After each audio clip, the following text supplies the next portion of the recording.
जय सिया राम। मैं मयंक त्रिपाठी। प्रिय मित्रों, पिछले वीडियो में मैं आपको बताया था कि बेलपत्र किस नियम से तोड़ें, भगवान शिव को किस तरह से चढ़ाएं। प्रिय मित्रों, इसमें हम आपको बताने का प्रयास करेंगे कि आप बेलपत्र किस नियम से, किस ढंग से, कैसे चढ़ाएं तो आपकी कौन सी मनोकामना पूर्ण होगी।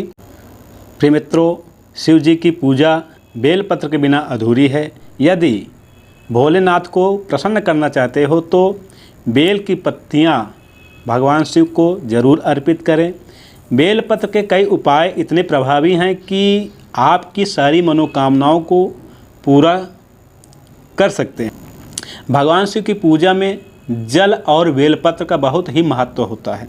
बिना बेलपत्र के शिव जी की पूजा संपूर्ण नहीं मानी जाती है।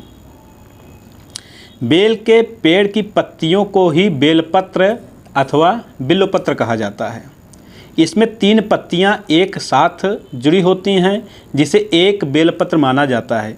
बेलपत्र के दैवीय प्रयोग के साथ साथ औषधीय प्रयोग भी बहुत प्रभावकारी होते हैं, लेकिन हम आपको यहाँ पर बेलपत्र का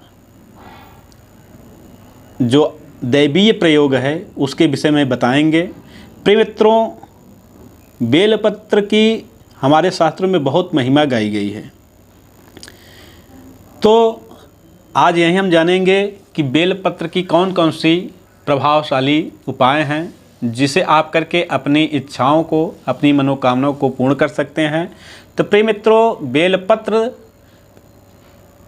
को आप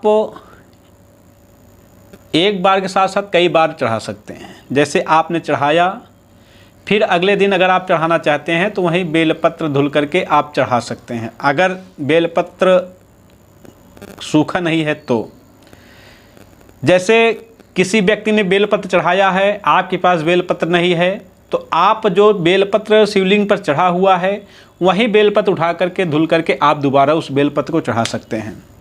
लेकिन इतना ध्यान रखिए कि बेलपत्र कहीं से खंडित नहीं होना चाहिए। बेलपत्र कहीं से कटा फटा अथवा छिद्र नहीं होना चाहिए, इतना आपको विशेष ध्यान रखना है। और उसमें लंबी डंडी जो बेलपत्र की होती है, पत्ते की डंडी, वो लंबी नहीं होनी चाहिए, उसे बद्र कहा जाता है। अगर डंडी सहित आप चढ़ा देते हैं बेलपत्र तो भगवान शिव को कष्ट होता है, इसलिए उससे डंडी को काट करके, तोड़ करके छोटा कर लीजिएगा।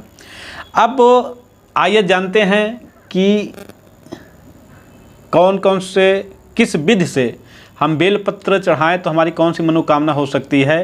तो प्रिय मित्रों, यदि विवाह में देरी हो रही है, चाहे वो लड़का हो अथवा लड़की हो, अगर उसका विवाह नहीं हो रहा है, विवाह में देरी हो रही है, तो आप 108 बेलपत्र लीजिए और बेलपत्र पर चंदन से राम नाम लिखें। क्या लिखें? राम राम लिखें। हर पत्ते पर आप राम राम लिखें और फिर उसे आप ओम नमः शिवाय कहते हुए शिवलिंग पर चढ़ाएं। यदि आप लड़के हैं तो ओम नमः शिवाय कहते हुए शिवलिंग पर चढ़ाएं। यदि आप कन्या हैं तो आप नमः शिवाय बोलते हुए उस बेलपत्र को शिवलिंग पर चढ़ाएं। और जब चढ़ा लें उसके बाद आप भगवान से प्रार्थना करें अपने शीघ्र विवाह के लिए, तो इससे आपका शीघ्र विवाह हो जाएगा। अब दूसरी उपाय जानते हैं।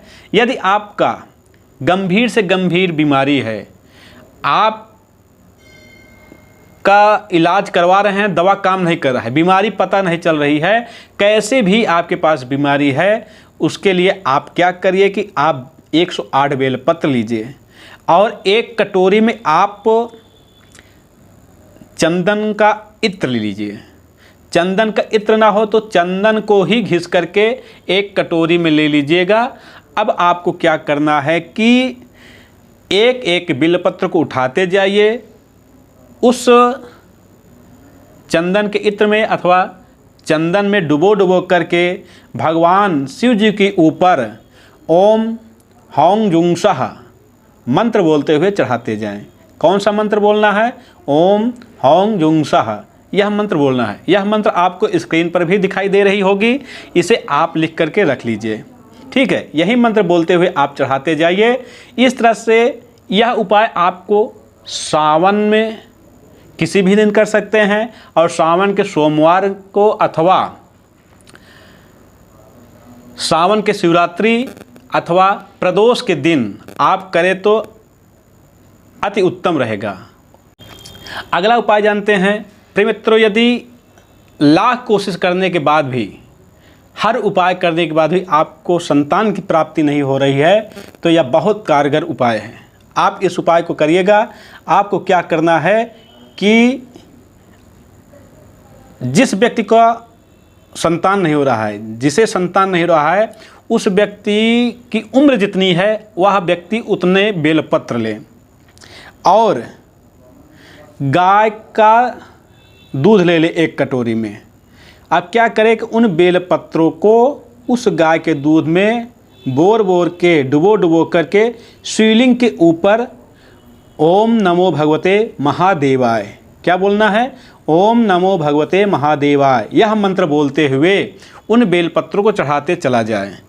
फिर उसके बाद जब बेलपत्र चढ़ा ले तो जो कटोरी में दूध बची हुई है उस दूध को भी चढ़ा दे, और उसके बाद 1 लोटा जल शिवलिंग पर चढ़ा दे। चढ़ाने के बाद वह भगवान शिव जी से संतान प्राप्त करने के लिए प्रार्थना करे। इससे भगवान महादेव की कृपा से उसे शीघ्र ही संतान की प्राप्ति हो जाएगी।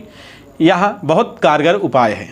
तो प्रिय मित्रों, यह कुछ भगवान शिव के महा उपाय बताए हैं जिसे आप करके अपने मनोकामना को पूर्ति कर सकते हैं, सिद्धि कर सकते हैं। प्रिय मित्रों, कुछ और उपाय हैं जिसे अगले वीडियो में बताने का प्रयास करेंगे।